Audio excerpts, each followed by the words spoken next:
A gente está falando de abuso de autoridade, de síndrome do pequeno poder, pegando carona na repercussão do vídeo do desembargador, um desembargador que se recusou a usar máscara em Santos. Esse vídeo gerou muita repercussão e a gente está aqui falando sobre isso, falando sobre autoritarismo na história, na política, no nosso dia a dia, nas nossas relações, de que maneira o autoritarismo ele se manifesta. E quando a gente fala sobre isso, e de olho também no noticiário, né, que nos últimos tempos a gente vem acompanhando muitas notícias sobre isso, não necessariamente acontecendo só agora, né? Não. Mas a gente tem muitas notícias sobre a atuação da polícia. Isso leva uma discussão que a gente vai trazer aqui com a Gabi também, mas antes eu quero mostrar alguns dados do Fórum Brasileiro de Segurança Pública, dados publicados no ano passado. E olha só, a gente tem ali na tela, a cada ano cresce o número de mortes decorrentes de intervenções policiais. De 2017 para 2018, teve um aumento de quase 20%. 11 a cada 100 mortes violentas intencionais foram provocadas pelos policiais. 17 pessoas mortas por dia. Esses dados são do Fórum Brasileiro de Segurança Pública. A Gabi tem outros números aqui para a gente levantar essa discussão, que, como eu disse no começo aqui, o assunto hoje é denso, é pesado, mas é necessário. A gente precisa falar sobre isso. Gabi, quando a gente fala de violência policial, a gente está falando de uma maneira de abuso de poder também? A gente está falando de várias maneiras de abuso de poder. Eu acho que a gente pode trazer aquela reflexão sobre o âmbito privado e as relações familiares para essa questão pública envolvendo os policiais, os donos do poder no sentido dos tomadores de decisão sobre as políticas públicas e aí a população mais vulnerável. A gente já falou aqui que a grande maioria das mortes por intervenção da Polícia Militar é a morte de jovens negros. Então, a gente tem uma vítima preferencial. Os policiais, eles não participam da elaboração da política pública, que é uma política pública de segurança pública. É uma política pública de segurança pública, ficou maravilhoso. Uma política pública baseada nessa ideia de confronto. E aí, os policiais são colocados na linha de frente desse confronto, então se colocando em risco. A polícia mata muito, mas morre muito, não só morre muito em virtude do confronto em si, mas por consequências psicológicas pós-confronto. Então a gente tem um índice de suicídio muito alto entre os policiais no Brasil. E esses policiais colocados na linha de frente, no geral, são pessoas mais pobres, trabalham sem condições de trabalho, não têm equipamento, não vão contar com o auxílio psicológico depois de sofrerem algum dano, e aí, se submetendo ao poder desses tomadores de decisão, reproduzem uma lógica violenta de abuso do poder contra essas pessoas mais vulneráveis. Então, a gente tem a manifestação do abuso da autoridade em diversos níveis e em todas as relações que envolvem aí não só o estabelecimento, mas a concretização da política de segurança pública no Brasil. Tem uma parte que é estrutural. Exato. A gente trouxe, inclusive, alguns exemplos para mostrar aqui recentes, né? Você, com certeza, lembra do caso emblemático. Aconteceu em maio, lá nos Estados Unidos, o caso do George Floyd, da morte dele. A gente tem, de novo, um vídeo horrível, né? Que a gente não queria ter que ver. Um policial branco colocando o joelho ali no pescoço dele. Eu não consigo respirar. Ele diz ali em vários momentos que não está conseguindo respirar. E esse caso levantou uma discussão, né, mundial sobre racismo, para falar sobre isso ainda em 2020, né? Então, a gente teve uma mobilização mundial sobre isso. Aqui no Brasil, a gente também teve vários exemplos disso, infelizmente. A gente separou um só, né? Porque se a gente fosse falar sobre violência policial, daria um programa inteiro. Inclusive, a gente com certeza vai voltar nesse assunto. Aconteceu no mês passado, um jovem de Carapicuíba, 19 anos, o policial também coloca o joelho no pescoço dele. Ele chegou a desmaiar. As imagens são muito, muito fortes e a gente está no noticiário com casos muito tristes desses. Ver esses vídeos de novo é muito forte, é muito terrível. E talvez o mais terrível seja das milhares de vezes que isso aconteceu sem celular, em que o mandato de segurança foi um coturno na porta de uma casa da comunidade, né? Então, imagino se numa comunidade alguém chegasse e dissesse o que aquele senhor em Alphaville disse ao PM, né? Você é não posso dizer, porque é um palavrão execrável, e maltratasse o PM na porta. Qual seria a reação? Qual seria a reação da PM? Em um mundo ideal, quem tem que ter medo do cidadão é o Estado. Esse é o mundo ideal.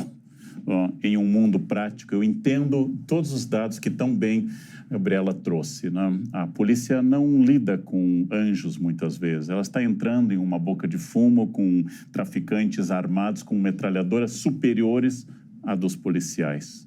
Então, é muito difícil, muito fácil para eu pensar, não, mas eu estou em casa, tem que ser cidadania, tem que ler a Declaração dos Direitos Universais do Homem. É muito fácil, porque eu nunca toquei em uma arma.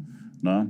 Eu tenho uma faca de corte muito especial em casa para cortar carne, que acho que é a única coisa que eu já toquei de arma. É muito fácil para eu ser um humanista. Não? Como eu disse uma vez em uma palestra em Genebra, aqui nesse parque, à beira do Lago Le Mans, vendo esquilos pulando, é tão fácil defender tudo, né? E todo o benefício da humanidade. No mundo real é um pouco mais complicado, mas nós temos que lutar permanentemente sobre isso, não? Permanentemente sobre isso. Então, eu entendo sociologicamente o impulso de um policial que também sofre uma pressão enorme, que vive arriscando a vida pela segurança pública e que, como eu disse, não lida com arcanjos diariamente. Mas exatamente tem que se trabalhar ainda mais, é uma coisa que eu acho que todos temos que fazer para lembrar qual é a função de um Estado que conta com uma polícia para servir o cidadão. E quando a polícia mata um cidadão que estava ali e não deveria, você foi alvo de uma violência, de um excesso, de um abuso, é muito terrível. Ainda que eu possa explicar o outro lado e nunca justificar, né? Todos estamos a serviço da vida, tanto a polícia quanto todas as pessoas. Todos são inimigos do crime, tanto a polícia quanto nós. Somos inimigos do crime. Crime feito por traficantes ou crime feito por policiais. Somos inimigos do crime. A boa polícia e o bom cidadão, eles têm que ser inimigos por igual desse crime. É a polícia que tem que se chocar com isso, não apenas a gente. Né? Isso mostra como a gente precisa urgentemente discutir as nossas opções de política de segurança pública, porque a forma como a gente vem enfrentando essas questões no Brasil só aumenta o índice geral de violência e só faz vítimas. E, às vezes, de maneira explícita. Então, a gente tem uma entrevista emblemática do então comandante da Rota aqui em São Paulo falando que a abordagem deveria ser diferente nos jardins e na periferia. E o que a gente vê com os vídeos que foram, enfim, submetidos aí ao público nos últimos dias é exatamente isso. O morador de Alphaville ou o desembargador na praia, apesar de terem desacatado, num caso o policial militar, no outro caso o guarda civil metropolitano, não foram vítimas da mesma reação que as outras pessoas na periferia de São Paulo, que tiveram joelhos colocados sobre seus pescoços. E aí, quando a gente fala de legitimar esse tipo de atitude autoritária, eu acho que uma questão que a gente precisa tratar ainda de forma breve no programa é como, nos estados modernos, a ruptura democrática ela não vai acontecer com um golpe, uma coisa abrupta. A democracia ela vai se fragilizando internamente. Então, quando a gente passa a ter líderes políticos que questionam as instituições democráticas, que falam em destruir o opositor político e não em debater ideias, a gente está correndo um risco muito significativo. A gente prometeu antes do intervalo e a gente vai mostrar agora mais um trecho da entrevista que a gente fez com a psiquiatra, com a Anne Maciel. E aí a gente perguntou para ela, tem jeito de lidar com alguém que sofre dessa síndrome do pequeno poder? O que fazer? Adianta combater? Adianta bater de frente? Vamos ver o que ela respondeu. O que fazer diante de uma situação como essa? Não adianta bater de frente. Não adianta a gente querer bater de frente, porque essa pessoa é inábil nessa flexibilidade, tem uma comunicação super deficiente. O que deve se fazer é resiliência, respirar fundo, conta até 1.000, até 10.000, quanto for necessário. Entenda que essa relação é fadada ao insucesso. Você não precisa fazer nada. Seja discreto. Poupe suas energias. Você saberá exercer o poder. Achei... eu acho muito bom. É um excelente conselho para tensões no seu condomínio, para tensões na festa de Natal. Muito excelente, eu sigo esse caminho. Não bato de frente, não toco tambor para maluco dançar. Mas, quando se trata de defesa da vida humana e luta contra o racismo, tem que bater de frente e colocar esses canalhas na cadeia. Aí não tem negociação. Canalha é canalha. Então, você deve negociar na sua família e no seu condomínio. Você deve negociar na padaria. Mas quando se trata de racismo e vida humana em risco, não foi o que ela quis dizer, eu concordo inteiramente com o que me disse, aí você tem que bater de frente, porque senão o canalha vai entender que você está concordando e apoiando. Né? Vai entender que, de certa maneira, ele está certo. E está fácil no Brasil, gente. Está muito fácil. É quase obrigação ser antifascista. Não tem debate nesse momento, sabe? É o que ele falou. O lugar dessas pessoas não é aqui, na arena civil. Não tem o que fazer. A gente pode até rir da situação do sujeito, né? e dizer, olha, lamento, mas parece que a gente não pertence ao mesmo lugar mesmo. Que a gente falou várias vezes aqui, né? O debate, ele vai se colocar quando a gente estiver dentro daquilo que é tolerável. Quando a gente estiver lidando com o intolerável, não tem debate possível. Não tem debate. Por isso que a gente está aqui para falar sobre isso e vamos falar quantas vezes a gente tiver que falar, porque os assuntos são relevantes, são importantes e você vai acompanhar sempre com a gente aqui na nossa mesa do CNN Tonight com a Gabi, conhecimento impressionante da Gabi, o conhecimento impressionante do Karnal e o Bruno que participou hoje, mas volte sempre. Gente, muito obrigado pelo convite, sou companheiro de vocês toda noite, gosto muito porque ajuda a gente a digerir, né?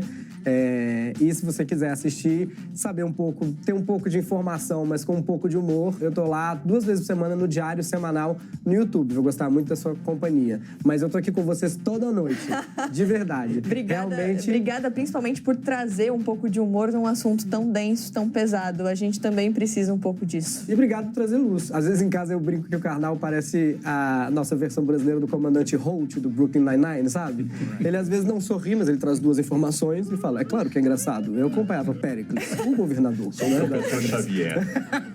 Eu amei essa referência, Karnal. Você tá igualzinho. O professor Xavier, claro.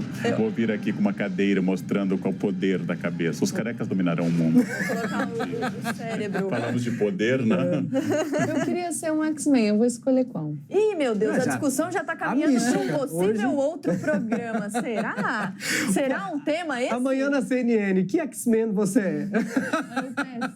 Vamos sugerir esse tema, produção? Manda lá no nosso Instagram, @CNN Brasil Tonight. Meu sonho fazer um programa sobre o universo geek, falar de X-Men, Vingadores com Karnal e Gabi. Eu não posso vir no X-Men, eu tenho que vir no Vingadores, porque eu sou o cover do Mark Ruffalo brasileiro. A versão Funko do Mark Ruffalo sou eu. Mark Ruffalo. Gente, é isso. Obrigada, mesa, por tudo. Por mais uma noite de muito conhecimento, de muita troca. Obrigada, Karnal. Agradeço. Obrigada, Gabi. Obrigada, Mari. Obrigada, Bruno, também, pela participação aqui com a gente. Obrigada a você que ficou com a gente até o fim da